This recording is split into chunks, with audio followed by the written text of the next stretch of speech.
ಏನು ಬಿಜಾಪುರದಲ್ಲಿರ್ತಕ್ಕಂಥ MLA ಆಗಿರ್ತಕ್ಕಂಥ ಏನು ಬಸವನಗೌಡ ಯತ್ನಾಳ್ ಅಂತೇಳಿ, ಬಸವನಗೌಡ ಯತ್ನಾಳ್ ಬಗ್ಗೆ ನಾನೇನಕ್ಕೆ ನೇರವಾಗಿ ಮಾತಾಡ್ತಿದ್ದೇನೆ, ಏನು ಅಂಜಂಗಿಲ್ಲ ಮತ್ತು ಅವನ ಬಗ್ಗೆ ಹೆದರಂಗಿಲ್ಲ.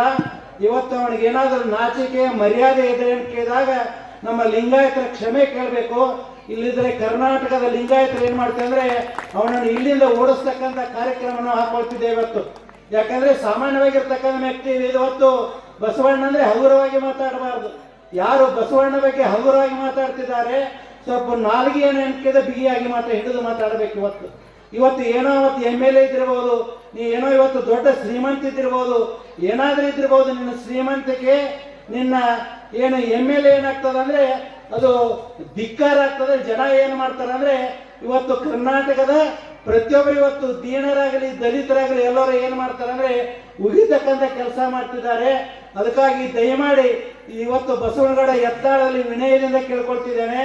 ಅಷ್ಟೇ ಅಲ್ಲದೆ ನೀನೊಬ್ಬ ಲಿಂಗಾಯತ ಆದ ಮೇಲೆ, ಇವತ್ತು ನೀನೊಬ್ಬ ವೀರಶೈವನಾದ ಮೇಲೆ ಏನು ಮಾತಾಡಬೇಕು, ಹೆಸರೇನು ಇಟ್ಕೊಂಡು ಬಸವರಾಜ ಅಲ್ಲ, ನೀನು ಬೆಂಕಿ ಹಚ್ಚತಕ್ಕಂಥ ಬಸವರಾಜ.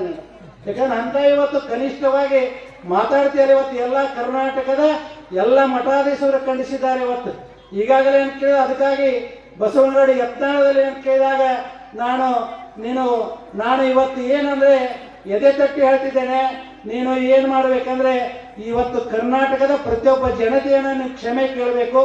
ಕ್ಷಮೆ ಕೇಳಿದ್ರೆ ಬಿಡ್ತಿದ್ದೇವೆ, ಬೀಳಾದ್ರೆ ಹೋಗಿಲ್ಲ, ಬಿಡಲಿಲ್ಲ ಅಂದರೆ ದೊಡ್ಡದಾಗಿರ್ತಕ್ಕಂಥ ಹೋರಾಟ ಮಾಡ್ತೇವೆ. ನಾವೆಲ್ಲ ಲಿಂಗಾಯತರಿಗೆ ಕೂಡ್ಕೊಂಡು ಎಲ್ಲರೂ ಕೂಡ್ಕೊಂಡು ಏನು ಮಾಡ್ತೇವೆ ಅಂದರೆ ಇವತ್ತು ಹೋರಾಟವನ್ನು ಮಾಡ್ತೇವೆ ಅಂತಕ್ಕಂಥ ನಿನಗೆ ಎಚ್ಚರಿಕೆಯನ್ನು ಕೊಡ್ತಿದ್ದೇವೆ. ನೀನು ಎಷ್ಟೇ ಶ್ರೀಮಂತಿದ್ದಿರ್ಬೋದು, ಯಾಕಂದರೆ ಅವನು ಮಾತಾಡೋ ಮಾತುಗಳನ್ನು ಕೇಳಬೇಕಾದ್ರೆ TV ಬರ್ತದ, ಎಲ್ಲದರ ಬಗ್ಗೆ ಹಗುರವಾಗಿ ಮಾತಾಡ್ತಾನೆ. ಸ್ವಾಮಿಗಳ ಬಗ್ಗೆ ಹಗುರವಾಗಿ ಮಾತಾಡ್ತಿದ್ದಾನೆ, ಬಸವಣ್ಣವ್ರ ಬಗ್ಗೆ ಹಗುರವಾಗಿ ಮಾತಾಡ್ತಿದ್ದಾನೆ. ಇವು ಒಬ್ಬನೇ ಏನು ತೀಸ್ ಮಾರ್ಕ್ ಅಂತ ತಿಳ್ಕೊಂಡ ನಾವು. ಏನು ದೊಡ್ಡ ನೀನು ಏನೋ ಮಿನಿಸ್ಟರ್ MLA ಇದ್ರೆ ನೀನು ದೊಡ್ಡವನ ತಿಳ್ಕೊಂಡು ಬರೋದು.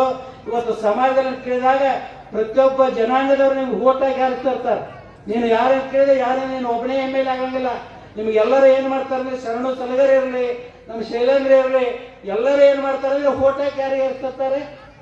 ಇವು ಜನಗಳಿಗೆ ನೀವು ಗೌರವ ಕೊಡಂಗಿಲ್ಲ ಅಂದ್ರೆ ಎಂಥ MLA ನಾನೇ ಬಸವಣ್ಣಿದ್ದೆ ಅಂತ ನಾಲಾಕಿ ಹೇಳ್ತಿದ್ದೆ ನಾವು. ಅದಕ್ಕಾಗಿ ಯಾರೂ ಬಸವಣ್ಣಲ್ಲ. ಆ ಬಸವಣ್ಣನ ಸರಿಸಮಾನವಾಗಿ ನಿಲ್ತಕ್ಕಂಥ ವ್ಯಕ್ತಿ ಯಾರೂ ಅಲ್ಲ. ಈ ಜಗತ್ತಿನಲ್ಲಿ ಯಾರಾದರೂ ಒಬ್ಬ ಬಸವಣ್ಣ ಇದ್ರೆ 12ನೇ ಶತಮಾನದ ಧರ್ಮಗುರು ಬಸವಣ್ಣವ್ರು ಬಿಟ್ಟರೆ ಯಾರೂ ಬಸವಣ್ಣ ಆಗಂಗಿಲ್ಲ. ಸುಮ್ಮನೆ ನೀವು ಬರ್ಕೋಬಹುದು ಅಭಿನವ ಬಸವಣ್ಣ, ಆ ಬಸವಣ್ಣ ಶರಣ ಅಂತ ಬರ್ಕೋಬಹುದು, ಇದೆಲ್ಲ ಸುಳ್ಳಾಗ್ತದೆ. ಅದಕ್ಕಾಗಿ ದಯಮಾಡಿ ಅಂತ ಕೇಳಿದಾಗ ಆ ಯತ್ನಾಳರಲ್ಲಿ ವಿನಂತಿ ಮಾಡ್ಕೊಳ್ತಿದ್ದೇನೆ. ನೀನು ತೀವ್ರವಾಗಿ ಅಂತ ಕೇಳಿದಾಗ ನಿನ್ನ ಮಾತುಗಳು ಖಂಡಿಸ್ತಿದ್ದೇವೆ, ಅದನ್ನು ವಾಪಸ್ ತಗೋಬೇಕು. ದಯಮಾಡಿ ವಾಪಸ್ ತಕೊಂಡ್ರೆ ಮುಂದೆ ನೀ ಆರಿಸಿ ಬರ್ತಿಲ್ಲ, ಹತ್ರ ಬಿದ್ದು ಹೋಗ್ತಿಲ್ಲ ನೋಡ್ಬೇಕಂದ್ರೆ ನಾನು ಈ ಮಾತನ್ನ ಚಾಲೆಂಜ್ ಕೊಟ್ಟು ಹೇಳ್ತಿದ್ದೇನೆ. ಅಕಸ್ಮಾತ್ ನೀವು ಮುಂದಿನ ಸಲ ಬೀಳಲಿಲ್ಲ ಅಂದ್ರೆ ಈ ಮಠದಿಂದ ನಾನು ತ್ಯಾಗ ಮಾಡ್ತೇನೆ ಇವತ್ತು. ಯಾಕಂದ್ರೆ ಜನ ಏನ್ ಮಾಡ್ತಾರೆ ಅಂದ್ರೆ ನೀನು ಬಹಿಷ್ಕಾರ ಮಾಡ್ತಿದ್ದಾರೆ. ಅದಕ್ಕಾಗಿ ದಯಮಾಡಿ ಆ ರೀತಿ ಆಡಬಾರ್ದು. ಅದಕ್ಕಾಗಿ MLAಗಳಾದವರು, ಮಂತ್ರಿಗಳಾದವರು ಸೌಜನ್ಯದಿಂದ ಮಾತಾಡಬೇಕು. ಸಿಕ್ಕಾಪಟ್ಟಿ ಮಾತಾಡಿದ್ರೆ ಏನಾಗ್ತದೆ, ಸಮಾಜದಲ್ಲಿ ಹೊಲಸಾಗಿಬಿಡ್ತದೆ. ಇವತ್ತು ಅತಿಯಾಗಿರ್ತಕ್ಕಂಥ ಮಾತುಗಳಿಂದ ಏನಾಗಿದೆ ಅಂದ್ರೆ ಸಮಾಜ ಹೊಡಿತಕ್ಕಂಥ ಕೆಲಸಗಳನ್ನು ಇವತ್ತು